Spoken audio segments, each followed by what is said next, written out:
Morning अनि झोरले सम्पूर्ण नेपाली मन अनि नेपाली भाषीहरूलाई स्वागत छ यहाँहरूलाई मेरो युट्युब च्यानल एसएम भ्लग यानि स्याङ्जाली मगर भ्लगमा। आई होप सबैजना सन्चै आरामै हुनुहुन्छ होला र म पनि एकदमै सन्चै छु भन्दा पनि अलिकति अस्वस्थ छु। ज्यानलाई यताउति ज्वरोसरो आउने त केही पनि भएको छैन त्यस्तो त, तर पनि खुट्टा अलिकति दुखाइको कारण इन्जर्ड भएको कारणले अलिकति अस्वस्थ नै भनौँ। हिँड्नलाई अलिकति गाह्रै भएको छ, खुट्टा सुन्निएर दुखेर खै त्यस्तो भएको छ। खुट्टा चाहिँ चलाउन पनि मुस्किलै हुन्छ, गाह्रै हुन्छ। हिँड्नलाई चाहिँ अलिक बेसी नै गाह्रो हुन्छ। यस्तो अवस्थामा पुगेको छ हिजोदेखि। हिजो लगभग राति 11 साढे 10 को बिचमा यस्तो भयो। सिडीमा माथिदेखि तल उक्लिने क्रममा चाहिँ अलिकति खुट्टा खुम्चिएको कारणले यस्तो भयो। यस्तै छ परदेशको जिन्दगी। दुःख पीडा जति भए पनि ड्युटी चाहिँ गर्नै पर्ने अवस्था छ। कम्पनीसँग भनेको छुट्टी मागेको, अब कम्पनीले भन्छ सिक लिभ लिएर आइज भन्छ। अब यस्तो अवस्थामा मान्छेलाई हिँड्न गाह्रो भइराखेको छ। अब सिक लिभ लिएर कता जा, कि साइन गर, के गर, यताउति ह्यान्ड टेन सबै कुरा के गर्नु। कम्पनीले अब सिचुएसन हेरेर अब यसो दुःख बुझेर ल छुट्टी बस भन्न पनि सकेन। यस्तो छ कम्पनीको हालत। अब के भन्नु, कसलाई दोष दिनु होइन। कम्पनीकै अब काम गरिराखेको बेलामा यस्तो भएको बेलामा अब यस्तो दुःख पाइयो भए पनि अब कम्पनीले खै वास्तै गर्दैन। छुट्टी माग्यो, अब सिक लिभ लिएर आइजो भन्छ। सिक लिभ लिएर अब सिक लिभ लिन गयो। अब त्यो सिक लिभ लिएर आएर अब सिधै त्यो बुझाएर अब छुट्टी पाउने भयो त हुन्छ। सिक लिभ लिएर आइज, उता जा, माथि जा, तल जा, दायाँ बायाँ जा, सिग्नेचर लिएर आइज, कसको सिग्नेचर लिएर आइज। बहुत झन्झट छ, मान्छेलाई हिँड्न गाह्रो भइराखेको छ। यस्तो बेलामा अब सिक लिभ लिएर आइज भन्छ। अनि सिक लिभ लिएर आएर झ्याप्पै छुट्टी पाउने भए पनि सजिलो हुन्थ्यो। दायाँ बायाँ तल माथि सबतिर धाउनुपर्छ सिग्नेचरको लागि, त्यो चाहिँ अब छुट्टीको लागि पनि। अब मान्छेको सिचुएसन हेरेर छुट्टी दिन्न कम्पनीले, के गर्नु। अब आफ्नो इमान्दारितापूर्वक काम गर्दा पनि यस्तो छ। अब कम्पनीकै काम गरिराखेको बेलामा यस्तो भयो भए पनि खै कम्पनीले वास्तै गर्दैन। अब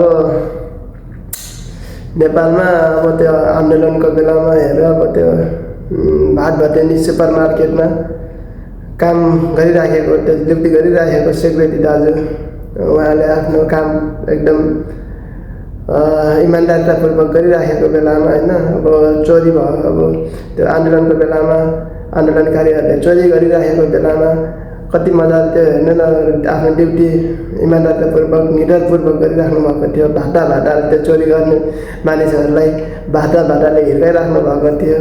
अनि त्यसको फलस्वरूप पछि उहाँले सम्मान पनि पाउनुभयो। सम्मान स्वरूप 5 लाख कति थियो, 1111 रुपियाँ यस्तै कति थियो, उहाँले पुरस्कार पनि पाउनुभयो है।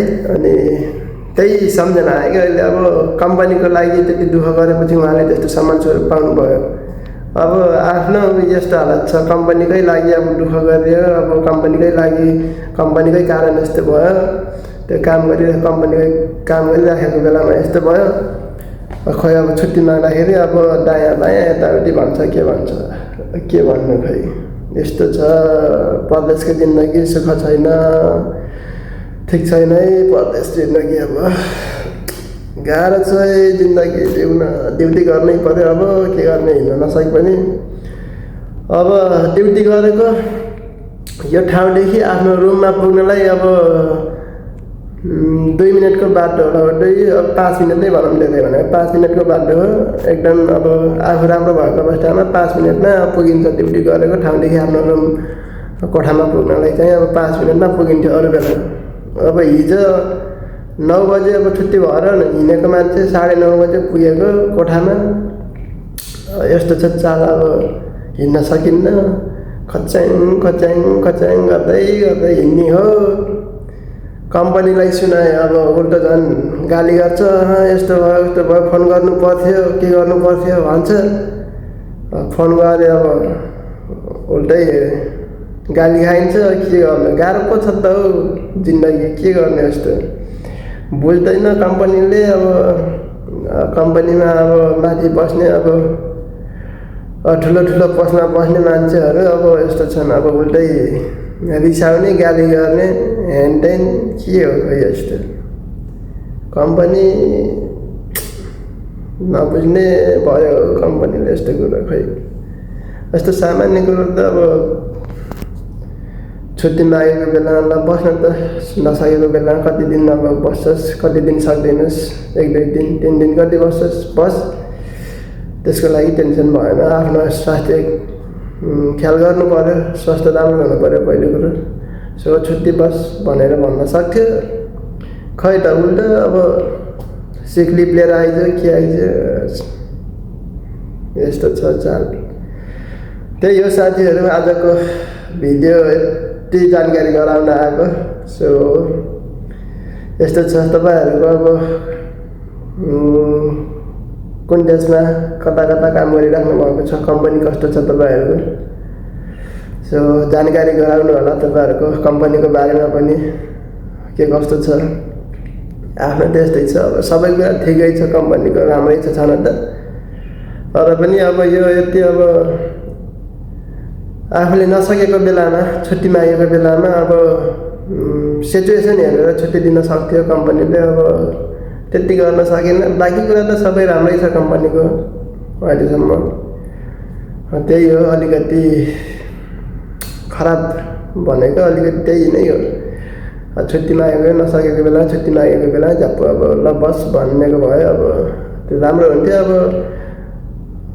सिक लिभ लिएर आइज भनेर अब सिक लिभ लिएर आउने बित्तिकै छुट्टी पाउने पनि अब त्यो ठिकै राम्रै कुरा हुन्थ्यो। अब पाउँदैन, झ्याप्प सिक लिभ लिएर आउने बित्तिकै पाउँदैन।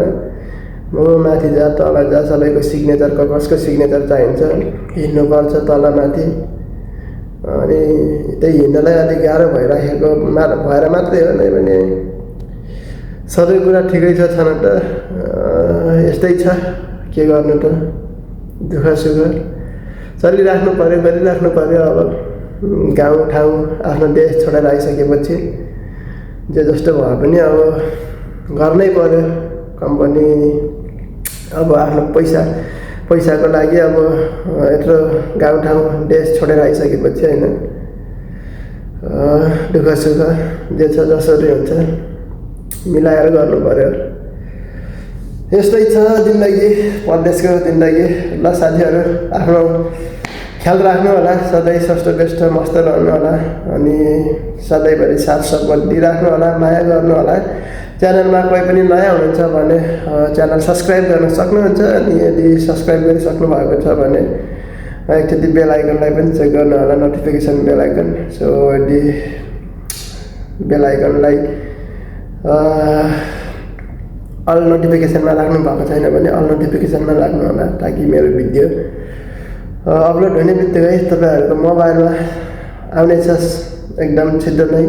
सो त्यही भएर सधैँभरि आफ्नो ख्याल गर्नु होला, स्वस्थ व्यस्त मस्त रहनु होला। सो आजलाई यति नै, यही भन्न आएको। सो आफ्नो ख्याल गर्नु होला है त। सो फेरि अर्को भिडियोमा भेटौँला, थाहा छैन अब कहिले आउँछ अर्को भिडियो। सो